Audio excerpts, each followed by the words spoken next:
సంగారెడ్డి నుంచి వచ్చిన ఇంకొక భక్తురాలు రజిత రజిత రజిత గారు మాట్లాడతారు. నమస్తే రజిత గారు. నమస్కారం చెప్పండి మీరు.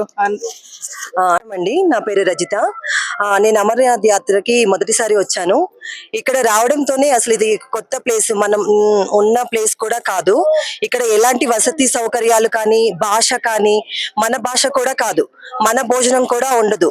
అలాంటిది ఇక్కడ ఎంటర్ అయిన వెంటనే మాకు 8వ నెంబర్ లంగర్ లో సిద్దిపేట వారు మన తెలుగు వారని తెలిసి మేము ఇక్కడికి రావడం జరిగింది. ఇక్కడ వచ్చాక వాళ్ళు అకామిడేషన్ కానీ, ఇక్కడ కావాల్సిన ఎంక్వైరీ అంటే ఇన్ఫర్మేషన్ కానీ టోటల్ గా మాకు ఇవ్వడం జరిగింది.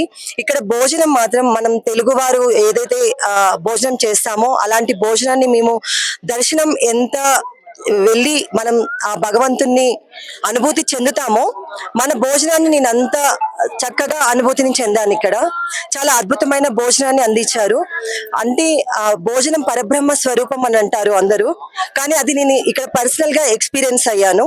తెలుగు వాళ్ళు ఎవరైనా సరే అమర్నాథ్ యాత్రకి రావాలి అనుకున్నప్పుడు మన ఎలాంటి భయం లేకుండా చాలా ధైర్యంగా మన తెలుగు వారు ఉన్నారు అనే ధైర్యంతో ఇక్కడ మధుసూదన్ గారు సిద్దిపేట నుండి ఉంటారు.